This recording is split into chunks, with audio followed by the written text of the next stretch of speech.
Depuis petite, j'ai toujours été une personne très nostalgique de mon passé. À 9 ans, j'ai eu la chance du destin. Ma mère m'a acheté mon premier journal dans une petite librairie parisienne. Je ne le savais pas encore, mais ce fut un cadeau du ciel. En grandissant, on m'a souvent caractérisée d'une personne sensible.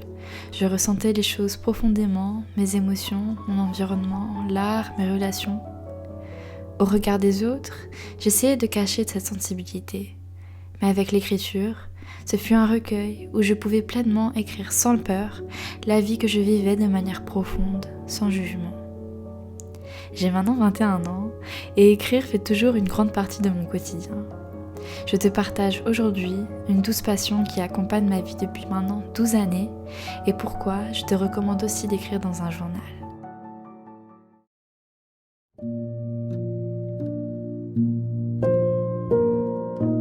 Écrire est sans doute un de mes passe-temps préférés, c'est mon échappatoire, c'est mon monde.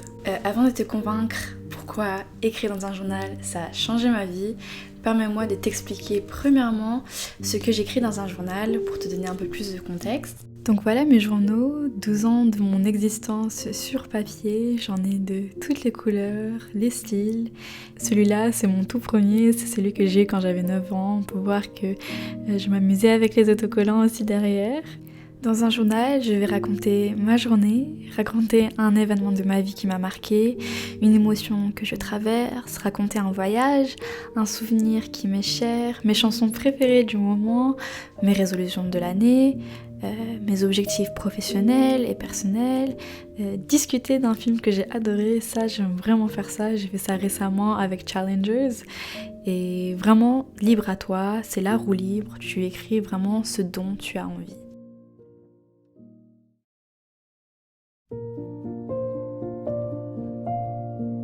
Premièrement, parlons de pourquoi j'écris. Il y a énormément de raisons et je vais vous les partager avec vous aujourd'hui.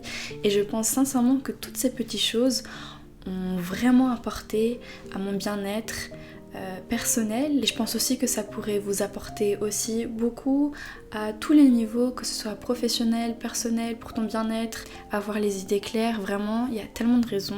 C'est ça dont je vais vous parler aujourd'hui dans cette petite vidéo.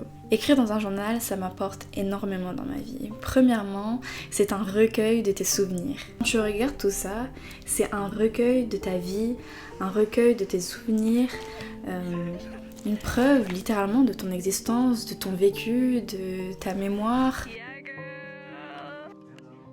Et je trouve ça vraiment magnifique de quand tu relis ces pages, tu revois une évolution de ta personne, comment tu as évolué, comment tu as changé. Et par exemple, si j'ai envie d'accéder à un souvenir d'il y a 5 ans, hop, je prends le journal, je vais à la page de mon mois d'il y a 5 ans, je rouvre et puis c'est un peu comme si tu voyages dans le temps. En fait, ce qui est vraiment différent comparé à regarder une photo ou une vidéo d'il y a 5 ans par exemple, si tu veux te replonger dans un souvenir, c'est que lire ces souvenirs, c'est complètement différent que voir un souvenir par exemple à travers une photo ou une vidéo. Quand tu relis un souvenir, tu relis les pensées que tu avais, tu relis les ressentis que tu avais. Ce qui est bien avec l'écriture, c'est que comme c'est descriptif, tu peux encore plus t'immerser dans cet environnement-là, si ça fait du sens. J'ai souvent eu ce ressenti qu'on pense que l'écriture dans un journal soit quelque chose d'anodin. Mais savais-tu qu'énormément de personnages importants dans le monde de l'art pratiquaient l'écriture dans un journal intime dans leur quotidien ? Frida Kahlo, par exemple, cette fameuse peintre connue pour ses autoportraits et son art imaginatif, gardait un journal auprès d'elle. Ou bien encore Van Gogh, un de mes peintres préférés, ainsi que sans doute un des plus célèbres au monde, où lui ne gardait pas un journal intime, mais envoyait des lettres à son frère, qui révèlent une certaine introspection de sa vie, ses pensées, ses émotions, son art. Il y a une citation que j'aime particulièrement qui prouve que les journaux ne sont au compte fait loin d'être banals. Un journal intime contient tous les éléments qui composent l'expérience humaine, sans aucune retenue, puisqu'il est destiné uniquement aux yeux de l'auteur. En gros, quand tu écris vraiment pour toi. Il n'y a pas de peur de jugement, tu n'essayes pas de plaire à quiconque, tu n'essayes pas de prouver un point, tu n'es pas dans la performance parce que vraiment quand tu écris c'est que pour toi. Et je trouve ça vraiment apaisant et comme si un poids s'enlève quand tu fais les choses vraiment pour toi, d'écrire librement sans aucune pression, sans aucune retenue. Comme je le disais au début, j'ai toujours eu une certaine sensibilité en grandissant et vraiment écrire dans un journal, ça me permettait de rentrer dans mon monde et vraiment écrire sans gêne mon vécu, sans peur.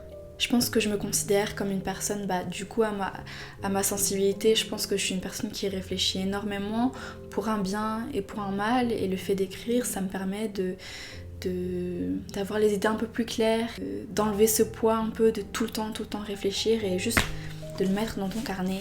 Et puis ça me permet d'avoir les idées plus claires en fait. Ce que je trouve trop cool aussi avec écrire dans un journal, c'est que ton petit carnet là, ton petit journal, tu peux l'amener où tu veux, vraiment où tu veux. Tu peux amener ça dans un café, tu peux amener ça à la librairie, dans un parc, où tu veux, vraiment, à la station de métro, quand t'attends le métro, quand t'attends le bus. Tu peux écrire dans le métro ou dans le bus. Vraiment, tu peux écrire partout. Et si t'as envie d'avoir... si par exemple t'as rien à faire, mais que t'as pas forcément envie d'aller sur ton téléphone, ce que tu fais, tu sors ton journal, peu importe où tu es, tu sors ton stylo et tu commences à écrire. C'est ça que je trouve vraiment beau avec écrire dans un journal, c'est que c'est un passe-temps qui est vraiment accessible. Tu le peux faire où tu veux pour décompresser. Moi, un des trucs que j'adore faire, c'est aller dans un café, surtout quand je suis dans un voyage. Par exemple, quand j'étais au Portugal cet été, j'aimais trop soit aller dans un café ou aller dans un joli parc. Et ça me faisait tellement du bien et ça me permettait d'être ancrée. Et moi, je recommande vraiment à tout le monde d'écrire dans un journal. Une autre chose, c'est que je trouve que écrire dans un journal, c'est aussi un peu comme une méditation, si ça fait du sens, parce que quand j'écris dans un journal, je me sens tellement dans le moment présent, parce qu'en fait, t'es en symbiose avec ce que tu penses, avec ton petit stylo et avec ton journal, et tu penses que à ça, et je sais pas, ça m'ancre vraiment dans le moment présent, et ça donne ce ressenti un peu que le temps il passe tellement vite, un peu quand t'étais gosse et que tu faisais une activité que t'aimais tellement et que le temps il a passé comme ça d'un coup.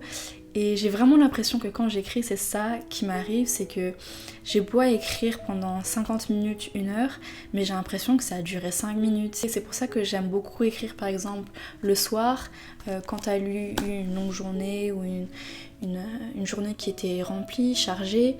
J'aime beaucoup écrire dans un journal parce que ça me permet de, tu vois, m'apaiser, me décompresser et de revenir à soi. Une des choses, je pense, qui m'a le plus aidée en écrivant dans un journal, c'est que ça m'a permis aussi de surmonter des périodes plus difficiles dans ma vie, des périodes de peur, de doute. Premièrement, écrire une période plus difficile de ma vie dans un journal, ça me permet de mettre un écart avec cette émotion, de mettre de l'espace avec mon ressenti. Parce que quand tu rumines trop dans ta tête, que tu penses à tellement de soucis dans ta tête, après tu surcharges, t'as vraiment trop de trucs. Et le fait d'écrire déjà dans ton journal, juste le fait d'écrire, ça te permet déjà d'enlever un poids et de mettre un peu plus d'espace avec ce souci-là. Je pense aussi que le fait d'avoir écrit ces périodes difficiles dans un journal, ça m'a permis aussi de voir que je peux surmonter ces épreuves-là dans ma vie. Quand je pense à ces périodes et que je relis ce que je ressentais dans ce moment-là, j'ai vraiment de la compassion pour moi-même et ça m'émue de voir cette résilience et que après toutes ces années, I'm okay, genre je vais bien, tout s'est bien passé et que j'ai réussi à surmonter ces périodes difficiles et que si mon moi du passé a réussi à les surmonter, ça veut dire, ça me donne de la confiance pour que si jamais j'ai des périodes difficiles pour mon moi du futur, je sais que mon moi du passé a réussi à les surmonter, j'en ai la preuve physique et que je peux surmonter ces épreuves-là si elles reviennent encore. Par exemple, si tu as des doutes au niveau de ta carrière, au niveau de tes études, au niveau de tes relations, peu importe, tu les écris dans ton journal. Tu verras dans quelques années, tu reliras ces pages et tu seras fier de toi, de ta résilience, de ce que tu as surmonté. Et c'est vraiment ça la beauté d'écrire dans un journal. Et dernièrement, un truc que j'aime énormément avec l'écriture dans un journal, c'est que tu développes vraiment une relation avec toi-même, avec ta personne. Écrire, c'est une manière de revenir à soi. Et je pense que écrire, c'est vraiment une manière de se valoriser et de vraiment développer une relation saine avec ta personne. Les amitiés, la famille ou les relations amoureuses par exemple, sont toutes des relations qui sont importantes dans notre vie, mais une relation qui est aussi importante, c'est la relation que tu as avec toi-même. Si on s'écoute, si on répond à nos propres besoins, qu'on suive nos envies, qu'on suive nos rêves, nos objectifs. Et du coup, le fait d'écrire dans un journal, ça te permet vraiment d'avoir un échange avec toi-même, si ça fait du sens. Même si tu écris dans ton journal, tout compte fait, en fait, c'est comme si tu te parles à toi, tu te parles à toi-même. Et je trouve qu'écrire dans un journal, ça vraiment t'offre ça. Et pour finir, je vais vous partager des conseils. Quand tu écris dans un journal, il y a plein de petits trucs que j'aime faire quand j'écris. Premièrement, un truc que j'aime faire, c'est si j'écris à la maison, généralement du coup je vais l'écrire en soirée. J'adore avoir des lumières un peu plus tamisées, allumer une bougie par exemple, mettre de la musique apaisante. Vraiment, c'est trop cool d'écrire dans un endroit qui t'inspire. Parce que quand t'es dans un endroit qui t'inspire, ça fait que je trouve que c'est plus facile d'écrire si ça fait du sens. Et vraiment, tu as l'impression d'être le main character de toute ta vie, genre c'est trop cool. Par exemple, c'est pour ça aussi que j'adore écrire dans un café ou dans un joli parc, parce que t'es vraiment dans un endroit qui est inspirant. Aussi, ne te mets vraiment pas la pression à écrire un truc parfait, ou de te mettre la pression de ne pas faire de fautes, ou peu importe, on n'est pas Molière, on n'est pas Balzac, à part si t'as envie de l'être, hein.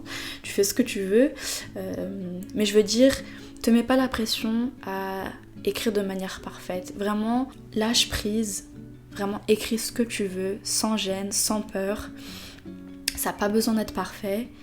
Et puis si t'as un blocage, tu sais pas quoi écrire, il y a aussi beaucoup de ressources en ligne, surtout sur Pinterest que j'aime beaucoup, où ils te donnent des idées d'entrée de journal, des idées sur quoi écrire dans ton journal. Il y en a plus en anglais, j'en ai pas trouvé beaucoup en français, mais je vais quand même vous montrer les idées qu'il y a en ligne. Donc voilà, c'était tout pour moi aujourd'hui. J'espère que vous aurez aimé cette vidéo et ce format. Ça a vraiment été un plaisir d'échanger avec vous, une passion qui me tient tellement à cœur. Et j'espère vraiment que ça vous aura permis d'être inspiré à écrire. Et si tu as des questions, n'hésite pas à me les poser dans les commentaires, ça me ferait vraiment plaisir à vous donner des petits conseils si vous voulez. Et puis sinon, je vous reverrai dans la prochaine vidéo. Et sinon, je vous souhaite une très bonne soirée ou début journée ou après-midi ou peu importe à l'heure où vous regardez cette vidéo. Sinon, je vous dis ciao, bye.